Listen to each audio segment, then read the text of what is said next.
নমস্কার বন্ধুরা, আজ আবার একটা ভিডিও নিয়ে হাজির। আর এই ভিডিওতে অতি অবশ্যই আইএসএল ফাইনাল নিয়ে আলোচনা করব। Bengaluru FC versus Mohun Bagan super giant. এই ম্যাচ শুরু হতে আর কয়েক ঘন্টার অপেক্ষা বলা যেতে পারে, কারণ এবারে এই আইএসএল এ মোহনবাগান এমনিতেই কিন্তু তারা ১ নম্বরে ছিল। বেঙ্গালুরু এফসির কখনো সময়টা ভালো গিয়েছে তো কখনো খারাপ। শেষমেশ তারাও ফাইনালে পৌঁছে গিয়েছে পরের পর ম্যাচ জিতে। সেমিফাইনালে এফসি গোয়াকে তারা হারিয়ে ফাইনালে পৌঁছেছে। অপরদিকে মোহনবাগান তারা জামশেদপুর এফসি কে হারিয়ে ফাইনালে পৌঁছেছে। যদিও মোহনবাগান সেমিফাইনালে প্রথম লেগের ম্যাচটা কিন্তু হেরে গিয়েছিল। ঘরে মাটিতে তারা জামশেদপুরকে দুর্মুশ করে ফাইনালে পৌঁছেছে এবং সবচেয়ে বড় বিষয়, ফাইনালটাও কিন্তু মোহনবাগান খেলবে ঘরের মাটিতে। মোহনবাগানের সামনে ডাবল করার সুযোগ রয়েছে, কারণ তারা আইএসএল এর লিগ শিল্ড জয়ী।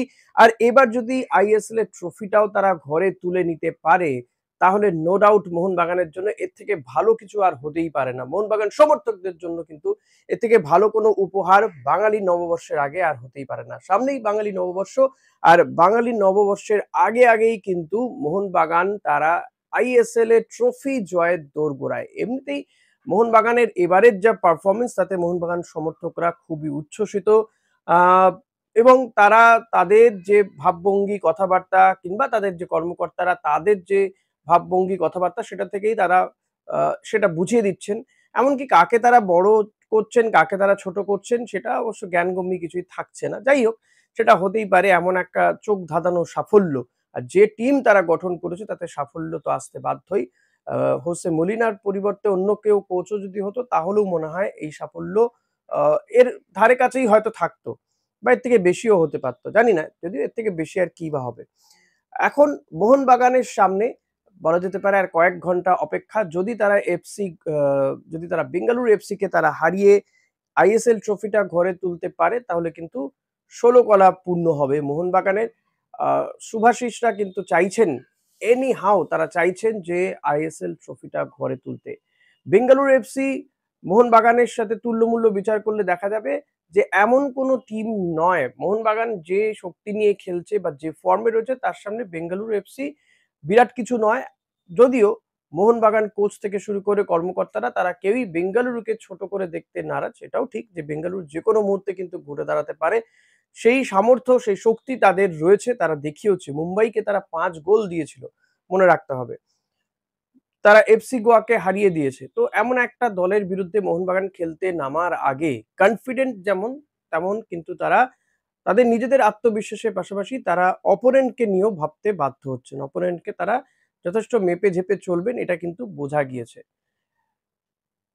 এই লড়াইটা কিন্তু আরেকটা লড়াইও দেখা যাবে। কি না, বিশাল কায়েত এবং গুরপ্রীত সিং সান্ধু। মনে আছে তো, গুরপ্রীত সিং সান্ধুকে ড্রপ করে ভারতীয় দলে বিশাল কায়েতের জায়গা হয়েছে। আর বিশাল কায়েত যখন বাংলাদেশের বিরুদ্ধে তার যে পারফরমেন্স সেটা দিয়ে থাকেন তিনি সাধারণত, তার থেকে কিছুটা খারাপ পারফরমেন্স তিনি বাংলাদেশের বিরুদ্ধে গোলের নিচে তিনি করেছেন, গোল পোস্টের নিচে। সেইটা নিয়ে কিন্তু এই গুরপ্রীত সিং সান্ধু কটাক্ষ করতে ছাড়েননি। হুম? তো সেই কারণে এই দুজনের কাছে একটা জবাব দেওয়ার, একে অপরকে জবাব দেওয়ার একটা ম্যাচ। তো এই ডুয়েলও আমরা দেখব অতি অবশ্যই।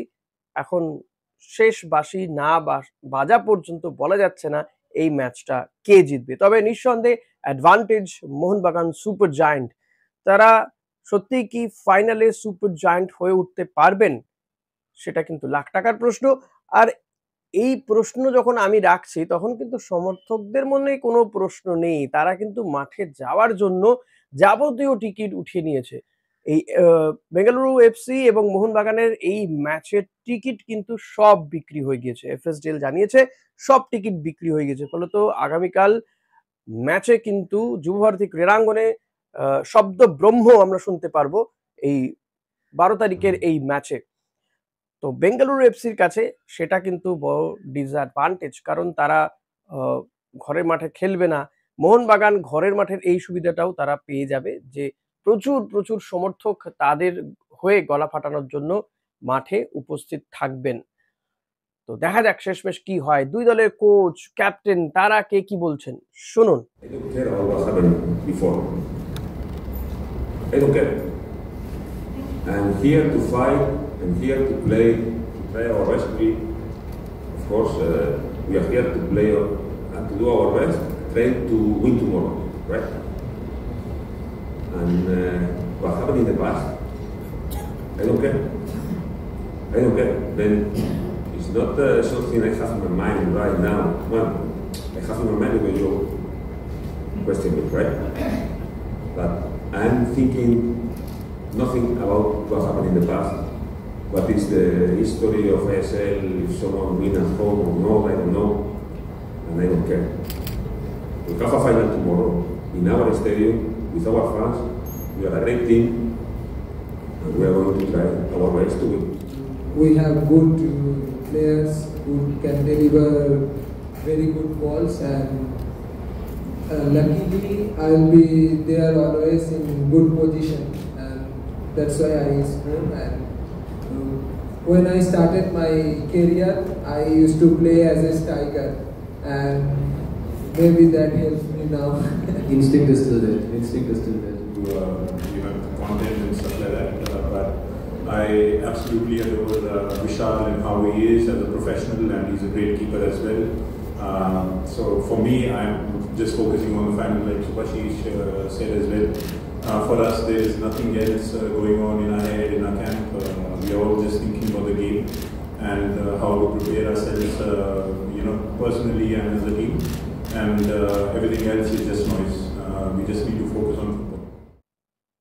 আশা করি ভিডিওটা আপনাদের ভালো লেগেছে। ভিডিওটা ভালো লাগলে লাইক, কমেন্ট, শেয়ার করতে ভুলবেন না। চ্যানেলে নতুন হলে সাবস্ক্রাইব করে নেবেন। আর হ্যাঁ, বেল বাটনটা প্রেস করতে ভুলবেন না। Thank you.